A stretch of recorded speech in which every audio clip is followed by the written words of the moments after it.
নমস্কাৰ সকলোকে আন্তৰিক স্বাগতম জনাইছো ছাত্ৰসকল তোমালোকে হয়তো ইতিমধ্যে গম পাইছা যে মেট্ৰিক আৰু হায়াৰ সেকেন্ডাৰী পৰীক্ষা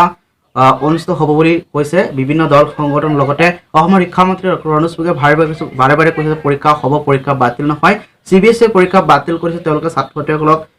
মূল্যাঙ্কন কৰাৰ ব্যৱস্থা আছে গতিকে অসমৰ সেভা আৰু আসাম হায়াৰ সেকেন্ডাৰী এডুকেশ্যন কাউন্সিলৰ ব্যৱস্থা নাই এনেকুৱা ব্যৱস্থা নাই ছাত্ৰসকলক মূল্যাঙ্কন কৰাৰ ক্ষেত্ৰত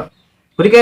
পৰীক্ষা যেটো আছে পৰীক্ষাটো জুলাই মাহত হোৱাৰ কথা আছে গতিকে জুলাই মাহৰ ক্ষেত্ৰত বিভিন্ন দল সংগঠনে মত পোষণ কৰিছে জুলাই মাহত পৰীক্ষা হ'ব নোৱাৰে কাৰণ জুলাই মাহত বিভিন্ন জিলাত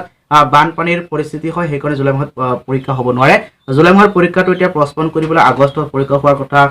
চিন্তা চৰ্চা কৰিছে হেতু গতিকে হেতু ফাইনাল ডিসিশন হোৱা নাই যে জুলাই আগষ্টত পৰীক্ষা হ'ব বুলি তাৰ মাজতে আহি পৰিছে এটা ভয়ংকৰ তথ্য যে আগষ্টৰ পৰা ছেপ্টেম্বৰ মাহৰ ভিতৰত হ'ব পাৰে থাৰ্ড ৱেভ আৰু সেই থাৰ্ড ৱেভটোৱে 1 বছৰৰ পৰা 20 বছৰৰ সকলো যুৱক যুৱতীৰ লগতে ছাত্ৰছাত্ৰীসকল কি হ'ব সংক্ৰমিত হ'ব সেই থাৰ্ড ৱেভত গতিকে সেই থাৰ্ড ৱেভটো যথেষ্ট পৰিমাণে ভয়ংকৰ হ'বলৈ গৈ আছে গতিকে আগষ্টত এই তথ্যটো প্ৰকাশ পাইছে উত্তৰ প্ৰদেশ চৰকাৰে এখন বিশেষ কমিটি গঠন কৰিছিল আৰু সেই বিশেষ কমিটিয়ে এই তথ্য প্ৰকাশ কৰিছে গতিকে